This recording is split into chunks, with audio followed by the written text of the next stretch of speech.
질의하시기 바랍니다. 예, 주진우 의원입니다. 법무부 장관님께 좀 말씀드리고 싶은데요. 지금 검사들에 대한 탄핵소추가 굉장히 남발되고 반복되고 있습니다.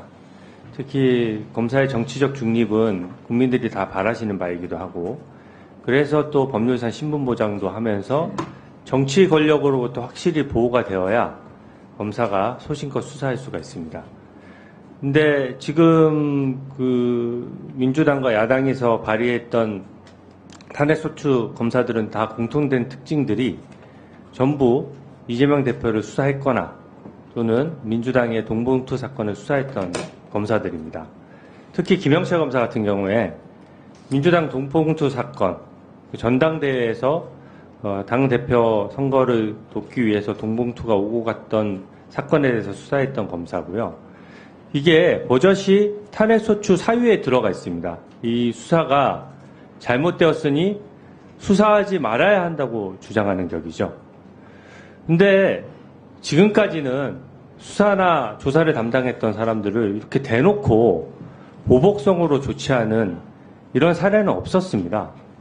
우리 헌법이 결코 허용하지 않는 행위이고 굉장히 치졸한 행위죠. 특히 동봉투 사건은 실체가 있는 사건이고 민주당에서 관련됐던 의원들 탈당시키고 사과까지 한 사안입니다. 지금 탄핵 사유에 보면은 수사권이 없기 때문에 수사하지 말았어야 된다. 별건 수사다. 이렇게 논리적으로 되어 있거든요.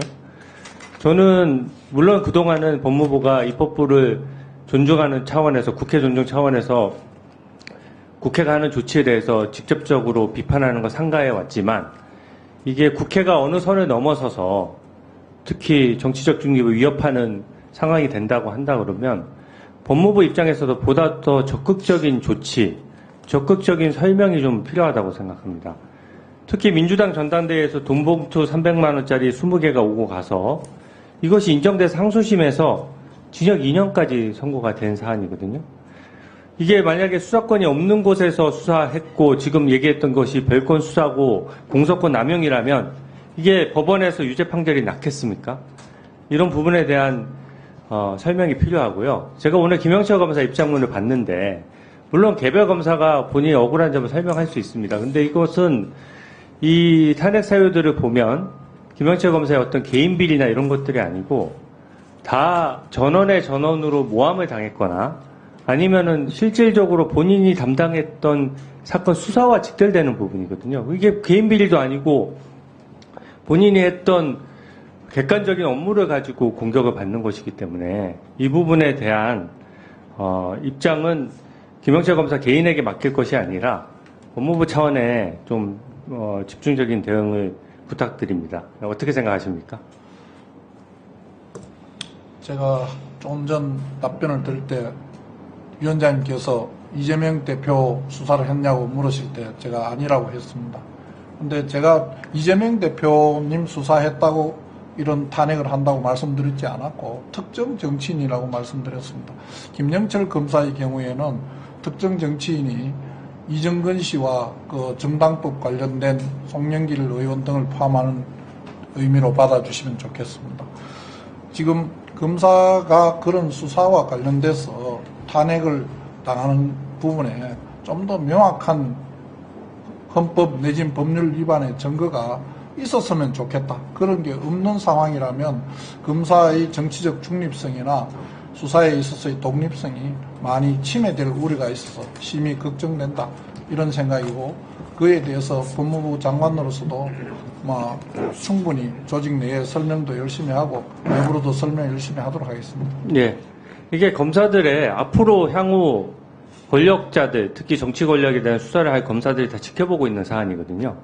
특히 김영철 검사 같은 경우는 탄핵소추 당사자인데 오늘 증인으로 신청됐어요. 그러니까 어떻게 보면 이재명 대표가 피고인으로 재판을 받고 있는데 이재명 대표를 증인으로 신청해서 선서하게 하고 거기에 대해서 답변을 묻는다 그러면 그게 정상적인 재판이겠습니까? 이런 부분은 허용되지 않는 것이고요. 위증을 종용했다고 하는 부분은 더 좀 황당합니다. 이게 지금 장시호 씨가 지인한테 본인의 과장해서 거짓말로 했던 사안들이 그 지인이 전문 진술로서 얘기해서 그것도 유튜브 방송에서 방송되니까 그거 가지고 했는데 지금 탄핵소추 사유에 버젓이 나와 있습니다. 2017년 12월 6일 저녁에 김영철 검사가 장시호 씨를 불러서 위증을 종용했다는 것이거든요. 근데 실제로 12월 6일 전체에 제가 언론 보도를 보니까 출정 기록 자체가 없습니다.